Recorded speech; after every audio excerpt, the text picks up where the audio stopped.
Hey guys, welcome back to the channel. My camper probably just blow over anyway in the wind. Someone lay it down. Not much going on. Lazy Saturday. The wind's really picking up. About 85 degrees here in South Jersey. What we chooching on today in my skull mirror. Peterson Sherlock Holmes. I just cracked a tin of it today. I wanted to do before my Macbeth blend, before my Macbeth blend goes out. You know, I'm getting low on that. I wanted to do a side by side, so I got, like I said, I got 2 tins left of Sherlock Holmes, so I want to try and get a taste. The tin note was a little bit more citrusy, whatever top note.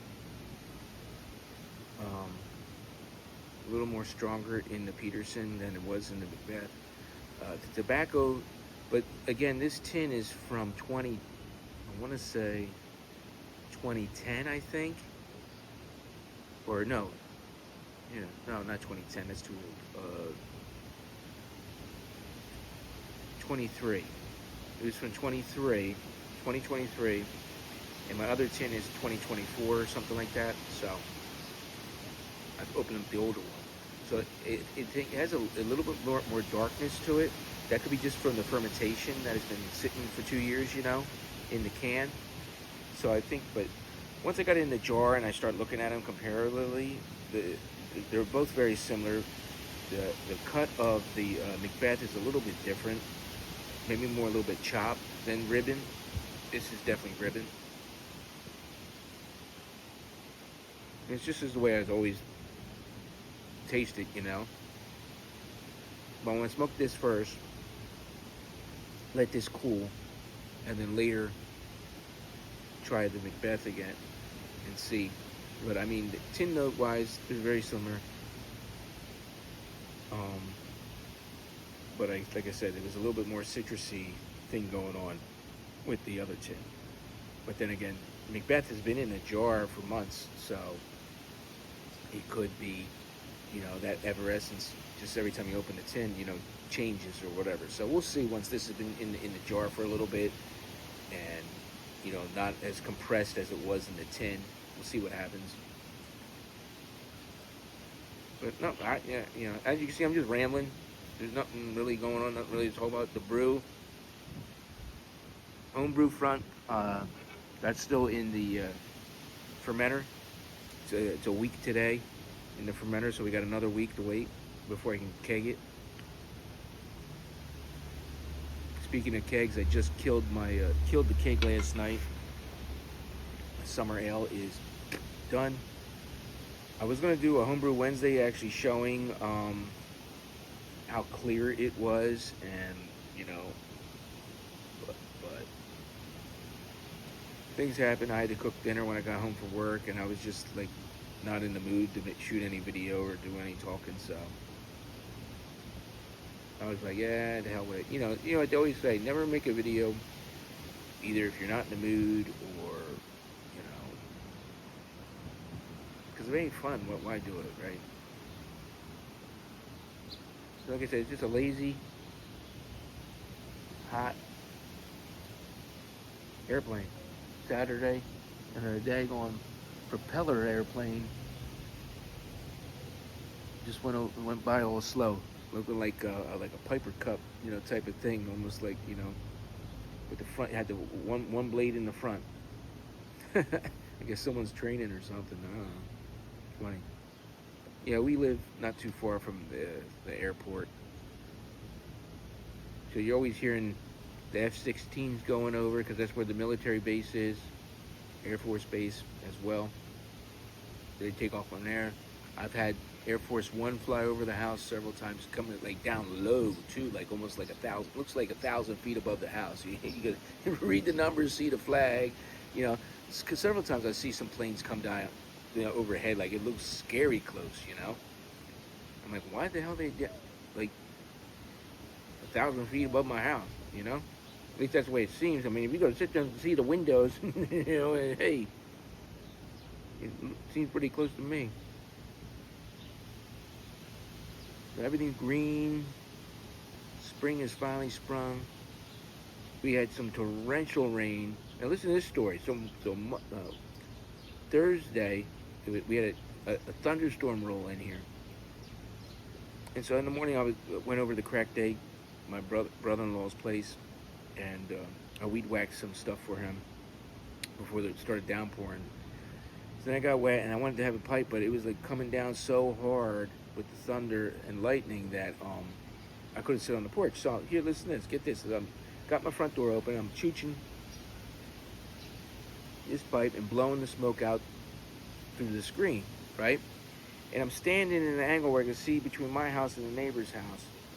And let me tell you, lightning struck between our houses.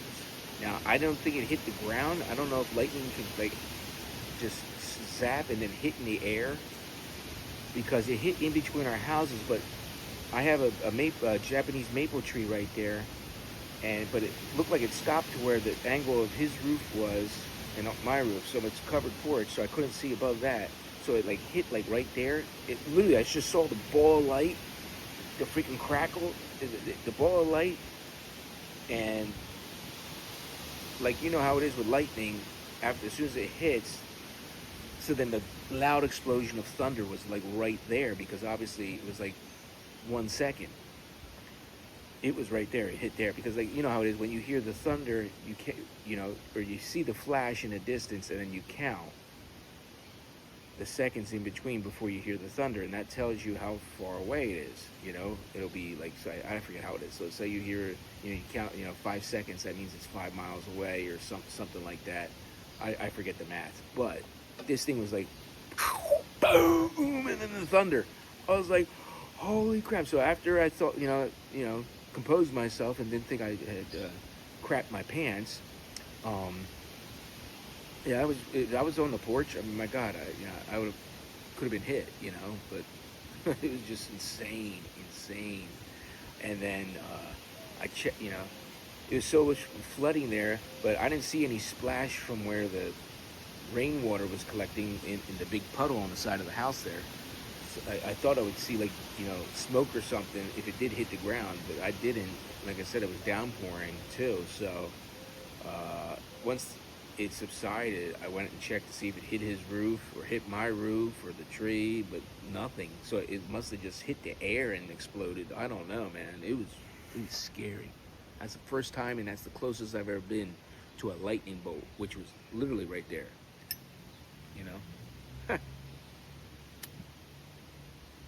So that's my experience for the week.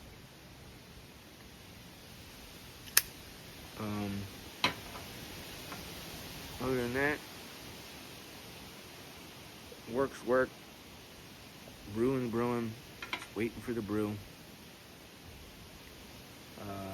Did some yard work today because all of that rain that we had yesterday as well. There was another flooding and downpour yesterday, so I didn't do anything out back here. It's not that long yet, and frankly, I just don't care.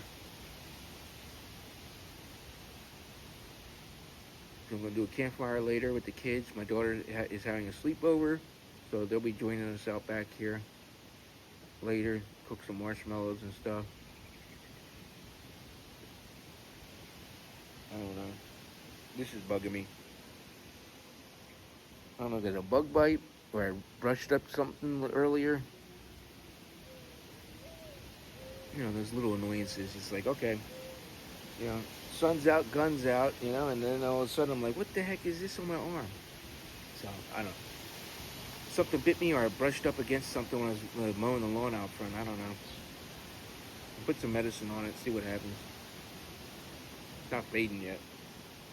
Like one of those things, now it's gonna bug me because I gotta look at that all, Whatever.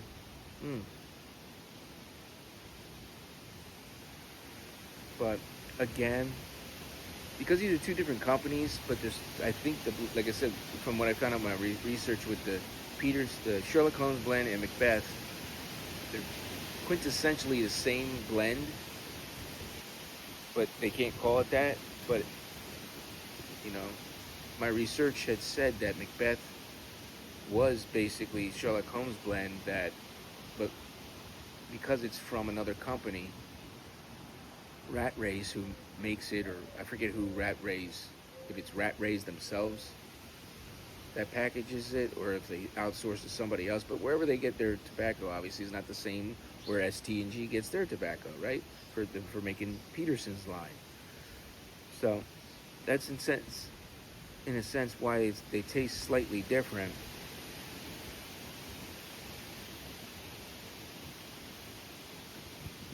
But I've noticed that with Macbeth, it does burn a little hot, and I have to slow down my chewing. Like this, I'm just puffing away, and it's not burning my mouth. So something, their Virginias are burning a little bit hotter than Peterson's. Whatever. And sometimes I will get a tongue bite.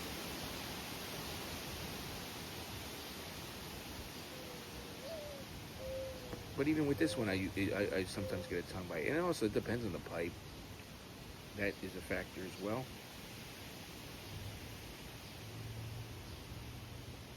Yeah, I was going to grill. I got a new, another thing, for my birthday, my brother-in-law bought me a meat locker.